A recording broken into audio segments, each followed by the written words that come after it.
There is a smoking gun in Wisconsin, budget standoff, a prank phone call of all things between Governor Scott Walker and a reporter pretending to be billionaire Republican money man David Koch.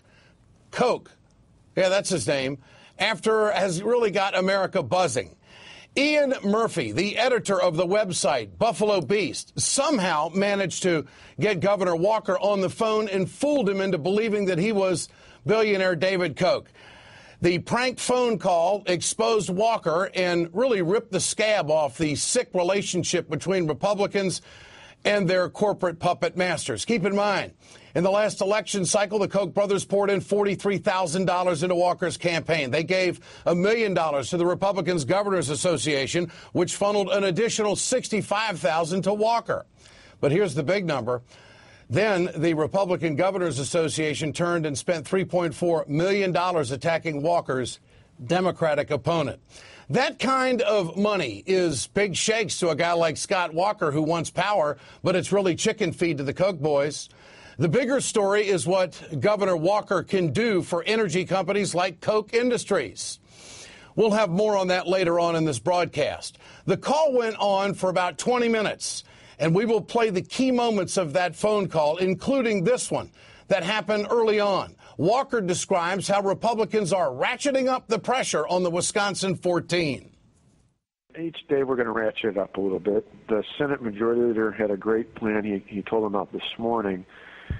He told the Senate Democrats about, and he's going to announce it later today, and that is the Senate Organization Committee is going to meet and pass a rule that says if you don't show up for 2 consecutive days on a session day in the state Senate, the Senate chief clerk, it's a little procedural thing here, but can actually have your payroll stopped from being automatically deducted into your checking account. And instead, you still get a check, but the check has to be personally picked up, and he's instructing them, which we just loved, to lock them in their desk on the floor of the state Senate. All right, there's a lot more to come. That soundbite proves Walker isn't interested in the Democratic process.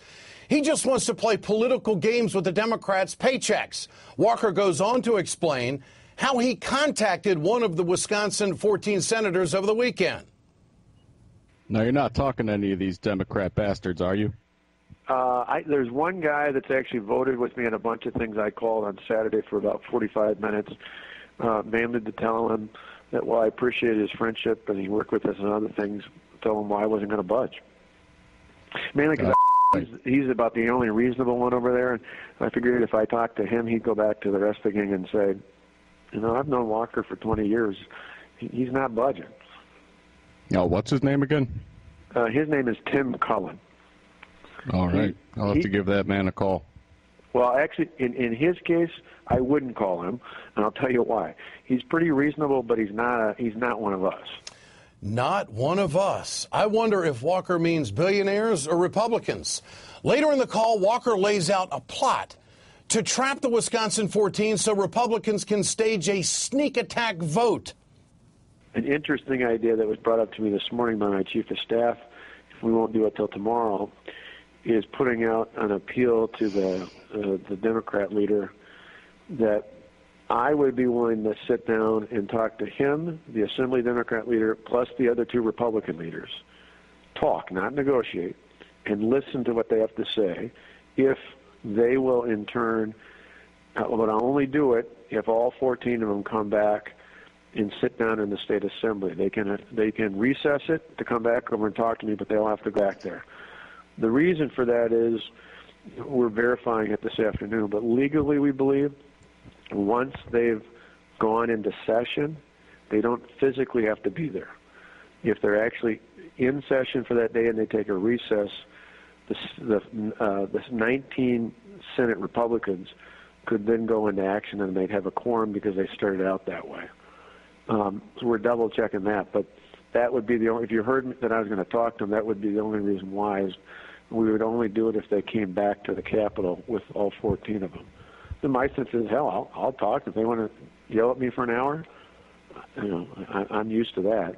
I can deal with that, but I'm not negotiating. Bring a baseball bat. That's what I do. I have one in my office. You'll be happy with that. Walker's trying to act like a tough guy to impress the boss. That bite gives the Wisconsin 14, I think, all the cover in the world. It proves Walker isn't being an honest broker, and Walker really shows how morally corrupt he is when he talks about the protesters. What we were thinking about the crowds was planting some troublemakers. You know, the only problem with because we thought about that. The problem with, or my only gut reaction to that would be, right now, and the lawmakers I've talked to have just completely had it with them. The public is not really fond of this. The teachers union did some polling and focus groups, I think, and found out that the public turned on them the minute they closed school down for a couple of days.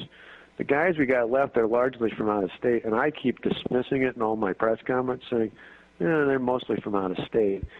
My only fear would be is if there was a ruckus caused, is that would scare the public into thinking maybe the governor's got to settle to avoid all these problems. Whereas I'm saying, hey, we can handle this. People can protest. This is Madison, full of the 60s liberals. Let them protest. This is shocking. The governor of Wisconsin just admitted he considered putting troublemakers in the crowd to cause a ruckus. He thought about it. He considered it. What's that say about his character? The only thing that stopped Walker from having his people whip up trouble was a political calculation that violence may hurt him in the arena of public opinion, and he wasn't ready to do that. He wasn't concerned about hurting the 60s liberals in Madison. Late in the call, the man posing as David Koch tried to get Walker off the phone. But the governor had one more story to tell. Walker went into this, I guess you could say, Glenn Beck-like explanation of his hero, Ronald Reagan. It's good catching up with you. Yeah, well, thanks. This is an exciting time. This is, I told my cabinet I had a dinner Monday right after the 6th. Came home from the Super Bowl where the Packers won. That Monday night, I had all my cabinet over to the residence for dinner. Talked about what we were going to do, how we were going to do it. We'd already kind of built plans up, but it was kind of the last hurrah before we dropped the bomb.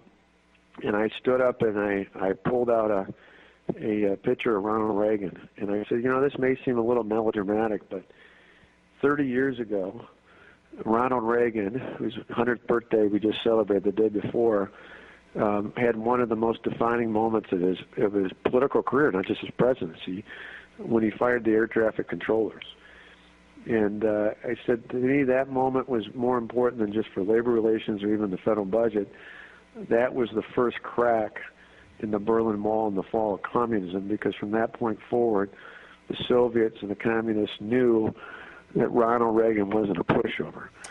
Walker actually thinks the Berlin Wall came down in 1989 because Ronald Reagan fired 11,000 Union air traffic controllers back in 1981. This proves he's delusional, and it also proves that this was never anything about a budget crisis. It's crystal clear. It was never about money. This was all about destroying unions and going after wage earners. Governor Walker addressed the prank phone call during a press conference this afternoon. The bottom line is the things I've said are things I've said publicly all along. The fact of the matter is people have brought up all sorts of different options. And as you saw, if you've listened to the tape, we put that down. We said we've had a civil discourse. My greatest fear over the weekend was that somehow when we had the abundance of people on either side of the issue, both for and against the bill, that might somehow lead to a disturbance. For us, that doesn't benefit the debate. Walker, he's dancing big time. The prank call makes him look like a fraud, a liar, and a guy with major presidential aspirations. It also validates the thousands of protesters and the 14 Senate Democrats who are standing up to his radical agenda. Get your cell phones out, folks. I want to know what you think on this one tonight. Tonight's text question is, do the Walker tapes prove that Governor Walker is beholden to the Koch brothers and big business? Text A for yes, text B for no to 622-639. We'll bring you the results later on in the show. Joining us now from an undisclosed location is Wisconsin State Senator Lena Taylor. Senator, you're one of the 14. Does this story strengthen your resolve tonight? Is this the smoking gun? What do you think? It definitely strengthens my resolve in the fact that it just shows that he has no character. His integrity is in question. He's not been honest with the Wisconsinites. And it really shows what we've been saying the whole time. This has not been about the budget. It's a fabricated budget crisis. And the only thing he wants to do is bust unions. He's, really the puppet of the Koch brothers. Does this keep the 14, say, tighter than ever and out of the state even longer? At this juncture, we have not decided to go back, and surely keeping our checks is not the threat that's going to make us go back. I mean, that's ridiculous. Senator Taylor, how do you think Wisconsin residents are going to respond to this tape and this whole thing where the governor thought he was talking to one of the Koch brothers? I mean, isn't he going to have a severe credibility problem with all residents of Wisconsin, even the ones that support him? And how could the ones that even support him come out and say, oh, this is no big deal? What do you make of all of that? What about the Wisconsin residents? The Wisconsin way is about integrity. And so I'm convinced that individuals will have a problem. He already had his numbers going down by about 10 points or so.